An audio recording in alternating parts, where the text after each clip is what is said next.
What I want to talk about is how to think about how to exercise. And this is important because the way you think about something is going to influence how you go about it. Now, if you attended Bill's presentation, I'm assuming he did biomechanics of exercise again, which is a phenomenal presentation. He taught you about how body positioning affects the moment arms that your muscles work against during exercise, and how that can increase not only the difficulty of exercise, but safety of exercise. Well, I'd like to take an example from that. If you were to take 100 people and hand them a barbell with no instruction at all and tell them to perform a curl, what you'll typically see is they'll stand holding the bar waist height here, leaning forward slightly.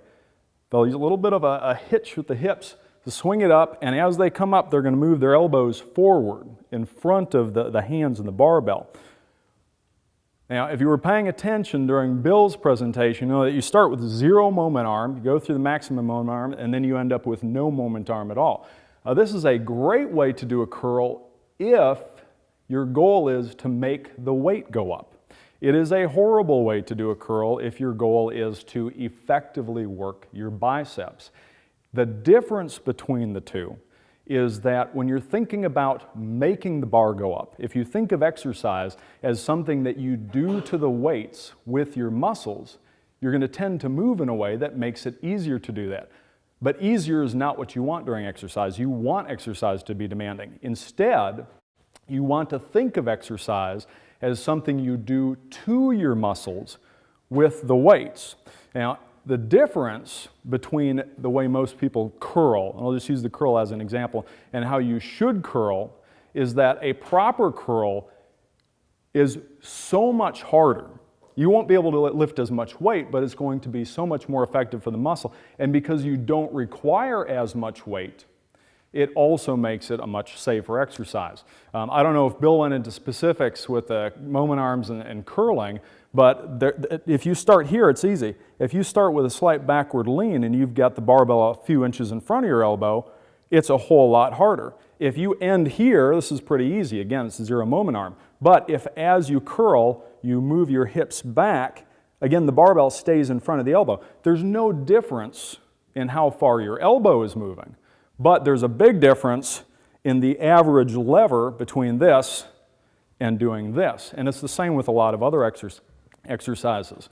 Now, the hard part about this is that when most people go into the gym, pick up a barbell or you get in a machine, we're conditioned to think about exercise as being, again, a process of doing something to the weights.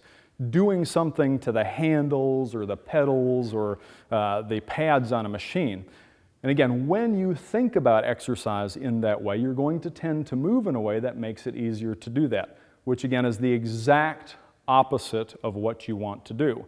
If instead you think of the goal of the exercise as not doing work or not moving weights up and down, but rather on efficiently loading the muscles that you're targeting, and doing so in a manner that avoids wrecking your joints in the process, you're going to tend to move in a manner that is more efficient for that purpose. Now, getting into the mindset, I've found something that has made a huge difference in my workouts and workouts with clients is to take a few minutes before the workout to, first off, just empty out your thoughts, clear out, or quieting your mind is probably a better way of putting it. And then thinking about what you're going to be doing during the workout, mentally rehearsing the exercises. And as you are mentally rehearsing the exercises, it's important during that mental rehearsal to think about what you're really trying to accomplish. Again, you're not trying to make weights go up and down. You're not doing work to the machine or doing work to the barbell. In fact, the work you do is almost irrelevant, and I'll get to that in a moment. You are trying to place as much of a demand as possible on the muscles that you're using during the exercise. Now, something about work.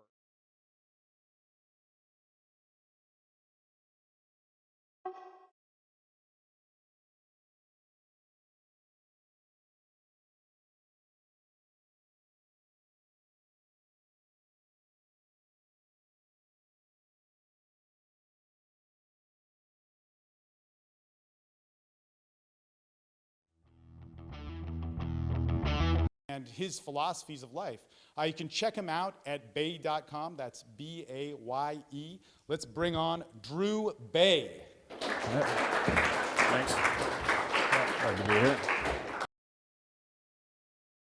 Aspect of thinking about exercise that's important is differentiating between exercise as a stimulus rather than a producer of improvements. Exercise does not directly produce any improvements in the body. All of the improvements that happen as a result of exercise happen because your body is trying to respond to what it perceives as a negative thing, an extreme stress. That strength to be able to move that weight. Now with every repetition, you're going to fatigue a little bit, so that the amount of force you can produce gradually attempt to move it again. If you were to take a very heavy weight and lower it slowly, and as you approach the bottom, gradually slow to a stop, and then very gradually begin to lift it, it was what I had previously thought of as a 10 on a scale of 1 to 10 with intensity of effort became about a 2 or a 3.